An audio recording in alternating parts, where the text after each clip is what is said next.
حضرت خواجہ غریب نواز سید معین الدین حسن سنجری چشتی اجمیری رحمۃ اللہ علیہ۔ سفر ہند کے دوران آپ کا گزر علاقہ سبزوار سے ہوا۔ وہاں ایک باغ میں، ایک گارڈن میں آپ نے قیام کیا۔ اس کے بیچ میں بڑا خوبصورت ایک حوض تھا، تالاب تھا۔ یہ تالاب تھا حاکم سبزوار کا، بڑا ظالم بد مذہب شخص، عقیدہ اس کا ٹھیک نہیں تھا۔ باغ میں آتا تو شراب پیتا اور نشہ کرتا اور شور مچاتا۔ غریب نواز رحمۃ اللہ علیہ نے اس حوض سے وضو کیا، نوافل پڑھے۔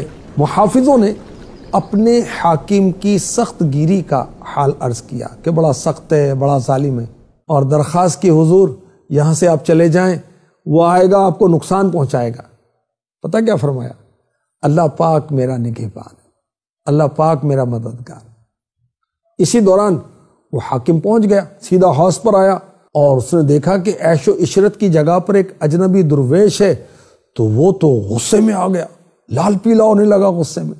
اس سے پہلے کہ وہ کچھ گستاخی کرتا، میرے آقا غریب نواز نے نظر ڈالی، اس کی کایا پلٹ دی، اللہ اکبر، بے ہوش ہو کر زمین پر گرا۔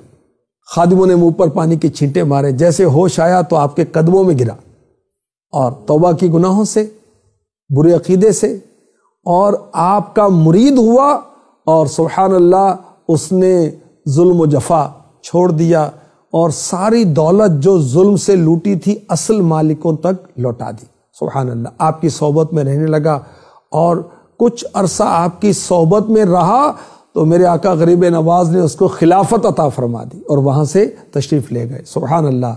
خواجہ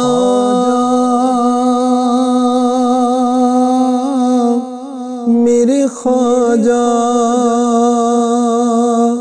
میرے خواجہ، خواجہ میرے خواجہ۔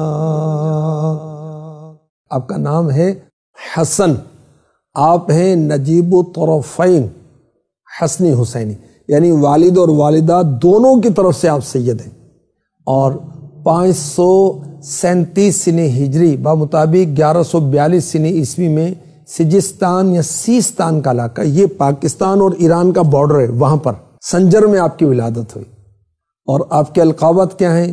معین الدین، خواجہ غریب نواز، سلطان الہند، وارث النبی وغیرہ۔ آپ کا سلسلہ نسب جو ہے وہ کیا ہے؟ سبحان اللہ، سید معین الدین حسن بن سید غیاث الدین حسن بن سید نجم الدین طاہر بن سید عبدالعزیز۔ ایک مجذوب بزرگ جو ہیں ان کا نام تھا حضرت ابراہیم قندوزی رحمۃ اللہ علیہ، ان کی آپ نے خدمت کی۔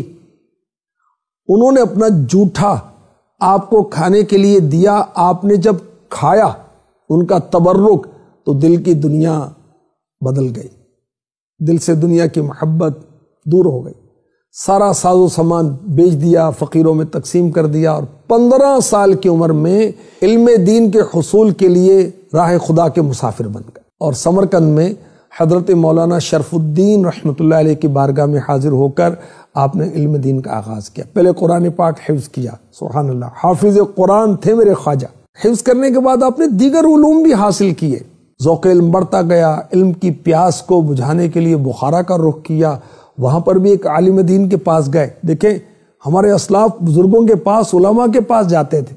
تھوڑے عرصے میں آپ نے تمام دینی علوم کی تکمیل کی، اور 5 سال سمرقند بخارا میں علم دین حاصل کرنے کے لیے آپ نے اسٹے کیا، قیام کیا۔